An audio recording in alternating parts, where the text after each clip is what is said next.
নামাজ আল্লাহ তাআলার বিধানগুলোর মধ্যে সবচেয়ে গুরুত্বপূর্ণ বিধান। নামাজ দুনিয়াতে মুমিনের মেরাজ অর্থাৎ আল্লাহর সঙ্গে সাক্ষাৎ। মুমিন যখন নামাজ পড়েন তখন আল্লাহর সঙ্গে কথা বলেন।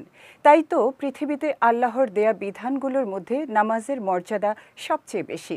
তবে অনেকের মনেই প্রশ্ন জাগে, নামাজরত ব্যক্তির কতটুকু সামনে দিয়ে হাঁটা যাবে? শেখ তাসফিয়া করিমের ডেস্ক রিপোর্টে বিস্তারিত। মুসলমানদের জন্য দৈনিক ৫ ওয়াক্ত নামাজ আদায় করা অন্যতম ফরজ ইবাদত। পবিত্র কোরআনে ৮২ বার সালাত বা নামাজের কথা এসেছে। এক্ষেত্রে নামাজের প্রাণ হল মনোযোগ ও একাগ্রতা। তবে নামাজরত ব্যক্তির সামনে দিয়ে যদি কেউ হেঁটে যায় তবে সেই ব্যক্তির মনোযোগ নষ্ট হওয়ার আশঙ্কা থাকে। বিশেষ করে মসজিদে ফরজ নামাজের পর সুন্নত আদায়ের ক্ষেত্রে এমনটা প্রায়ই দেখা যায়। শরীয়তে এমনটা করায় নিষেধ রয়েছে।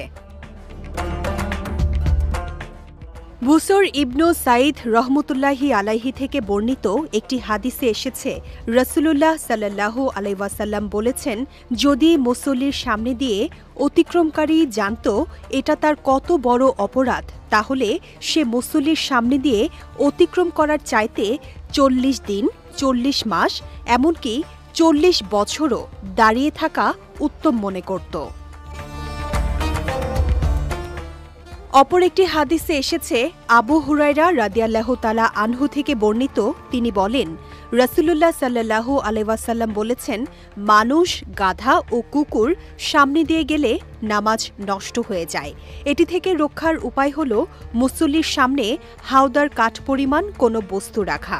এর ব্যাখ্যায় হযরত আতা রাদিয়াল্লাহু তাআলা আনহু বলেন, হাওদার লাঠির দৈর্ঘ্য হল ১ হাত বা তার চেয়ে একটু বেশি।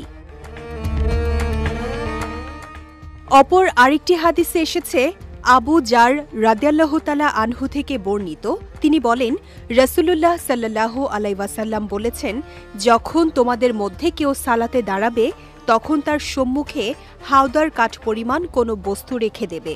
যদি এরূপ কোনো বস্তু না থাকে তবে তার সম্মুখ দিয়ে কেউ গমন করলে ওই ব্যক্তির নামাজ ভঙ্গ হয়ে যাবে। এক্ষেত্রে সর্বোত্তম পন্থা হল জামাত শেষ হওয়ার পর মসজিদের খুঁটি বা পিলার কিংবা কোনো বস্তুর সামনে রেখে বাকি নামাজ আদায় করা। খোদ রাসূলুল্লাহ সাল্লাল্লাহু আলাইহি ওয়াসাল্লামও এমনটি করতেন।